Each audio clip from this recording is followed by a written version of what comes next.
What is up, Scrub fam? I am back with another set 3 deck profile. This one's super simple, super basic. You're going to see that, of course, with a lot of the card choices and what the deck's trying to go for. From testing this deck so far, it has been incredibly strong, especially against a lot of the decks that are currently in the format right now, mostly because you get to go bigger than a lot of the aggressive decks, and at the same time you get to go wider than the Mecha Frieza decks, which is essentially where we're at in the format right now when you're trying to combat those Mecha Frieza decks. Is you need to be able to establish a board state and go wider than they can, and so you can overwhelm their blockers if they're playing apes, or just set up to where even if they try and kill you on their first turn, you have the board to be able to come back, swing at them, and then just win the game outright. So this deck itself is trying to maximize on that. We used the new Son Goku leader and whatnot. So before I go ahead and get into the deck profile, shout out to pURe Collectibles, Alec Pastrana, amazing shop owner. His shop down in Florida, it's pretty incredible. They just opened it up a few months back. It's been doing really well. It's beautiful. Shout out to Finnick Gaming as well. They're a shop that's going to be opening up, selling product down in the Southern Virginia area, as well as they are holding online tournaments all the time. Before I get into this deck profile, let me address the giant elephant in the room, which was my post yesterday, and first say that I do want to give a formal apology to Peter Katani, and if he did in fact come up with all of those ratios as well as those choices, such as like the Killer Sword Trunks package, such as running 3 Topo, those unique specific choices all on his own. More props to him. He's an amazing player, looks to be an amazing deck builder as well, so all credit to Peter Katani in that. I jumped to a conclusion, mostly just out of frustration, because I know that when the content goes to a larger content provider like PPG, like it did, people will then start associating the deck list that he played with him as opposed to the original deck list which was posted before. So it ends up taking viewership, it ends up taking all that stuff and gives the credit elsewhere. And I have no problem with anybody using any of the decks that I build. I have no problem with anything like that. My problem is like I said, I assumed that Peter took this list without giving any credit, and the biggest thing that I don't like is if someone is to use an idea and you just try and play it off as your own. So that was my biggest qualm. If Peter didn't do that, which he claimed he didn't, then more props to him. Looks to be an amazing deck builder as well as an amazing player. So anyway, let me go ahead and jump to the deck itself. Like I said, this deck is very simple. I'm currently on a lunch break, so I'm just going to go ahead and go over it really quick for you guys. 4 Energy Boosted Majin Buu, 4 Whis Coercion, 4 Objection, 4 Vartinke Boost Powers Combined Kibido-Kai, and then 2 Mafuba. So when you go to your blue choices here, there's only 18 blue sources. I really need to minimize the possibility of hitting 2 opening blue sources on the first turn, and really want to maximize hitting 2 red on the first turn, or 1 red, 1 blue.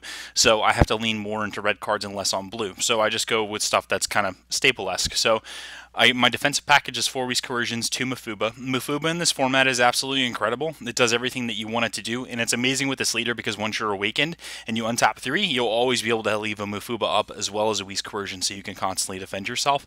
So Mafuba has been an overperformer in this format so far, especially when you're trying to stave off these attacks and slow people down.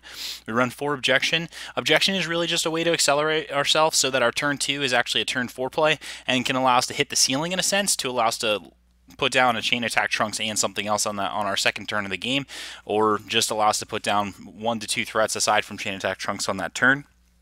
4 Whis Coercion, standard negate, just allows us to keep defending ourselves with minimal energy, and then 4 Energy Boosted Majin Buu. It's just a cantrip to add to the deck. It just helps to add more consistency to the deck itself, and of course just increases our odds of seeing blue on our first turn we activate our main on the front side. So red, fairly simple. We have 4 Saiyan Kaba to awaken ourselves. We have 4 Quick Rush Trunks as a really good threat that can come down for 2 energy, whether if it's on the first turn if we hit double red off of our ability, or if it's with Chain Attack Trunks to put, you know, an expanding board state on the table.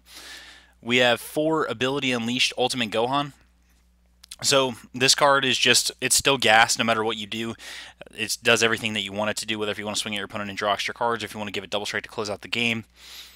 4 Fearless Pans. This is kind of just going to be the staple in a lot of the red decks going forward. Blocker, Barrier. When you play this card, choose all your other red leader cards and red battle cards. They gain plus 5k in double strike. So you can get some pretty nutso turns once you get to turn 2, especially if you objection on the first turn where you're your turn 2 is a chain attack into something, and then your turn 4 is another chain attack into a Fearless Pan, and then your board is gigantic and your opponent can't really deal with it, so they just fold to the pressure.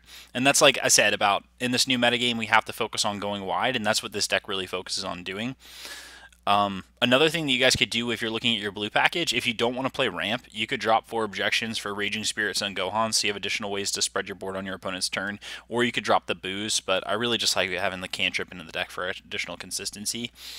So after Pan, we have 4 Chain Attack Trunks. This is kind of just like our broken part of the deck, just our most impactful card in the deck itself, because it just enables us to truly implement our strategy the best. So chain attack into a Fearless Pan, or chain attack into an ability Unleashed Ultimate Gohan, or chain attack into a Quick Rush, or chain attack into a Kaba. You have a ton of options, and chain attack is just a great enabler. And a lot of people forget about his permanent effect, where you can attack cards and attack battle cards in active mode. So this ends up being a great source of removal for you too, that a lot of people don't think about. For Pride and Justice Topo, this card has been stellar in testing. Again, when you're playing with this leader, that when you awaken, you get to untap 3 energy, you can leave up 2 red and a blue, and that's enough for a Whis Coercion and a Pride and Justice Topo. So your opponent's not really going to be able to get on that turn once they're pressured down and have that life. And then once their life's at 4, and then once you play this card, it's just whenever this kills a battle card, it untaps itself. So it's almost like another Jiren, but just better in the fact that it's a 5k and you can play it on your opponent's turn for only 2 energy. For Jiren Fist of Justice, our other source of removal, plus this card is just insanely good against apes. So this deck in general is really well positioned against that. This deck is also really well positioned against Zamafu because of how fast you go. You can just play a ton of threats down and really overwhelm the opponent. So this deck in general has been really well positioned in my testing so far against a lot of the different decks out there. And then your top end of your curve, I'm flipping back and forth between this as well as Relentless SS3 Goku, which is another 4-drop. But I'm leaning towards Ghost Attack Super Saiyan 3 Gotenks right now, mostly for board presence, and because you can just tap out on 5 forward if you need to, and then still untap 3, so it's never a huge problem if they Bloodlust you. So right now I'm leaning on 4 Ghost Attack Super Saiyan 3 Gotenks. I'm sure there are other deck lists that are out there that are just like this, very similar. I've seen some that are running Miraculous Ultimate Comeback Gohan, which I think is a pretty cool call. I'm just not a fan of it in this deck because my hand size is never ever really that low. I tend to awaken relatively quickly, and I really build my board state up pretty fast. One thing that is pretty sweet, though, about running Miraculous is just if someone ever stalls you or you don't draw your Kabas, so I can definitely see the merits of that. But as of right now, this deck is really just, it's pretty plain. That's why I call it SS3 Goku pure, capital U, capital R. Because this deck is just straight 4 ofs up and down. The only 2 of that I play is Mafuba, and that's it. So this deck is really straightforward and simple, and it's really good at doing what it wants to do, which is playing 3s and 4s as early as possible, abusing Chain Attack Trunks as much as possible. And then one thing that I really like is that the deck doesn't really have a lot of 10Ks or 1 plus 10K combos. It's just the 4 Jirens, 4 Gotenks. So even if you find yourself in a bind where you need to combo and you use all your energy early in the game, you're still going to be able to protect yourself. So anyways, this was a quick deck profile. Hope you guys enjoyed it. Again, thank you guys so much for sticking with me through yesterday. I admit that it was a big mistake to make that post. It was a completely emotional reaction.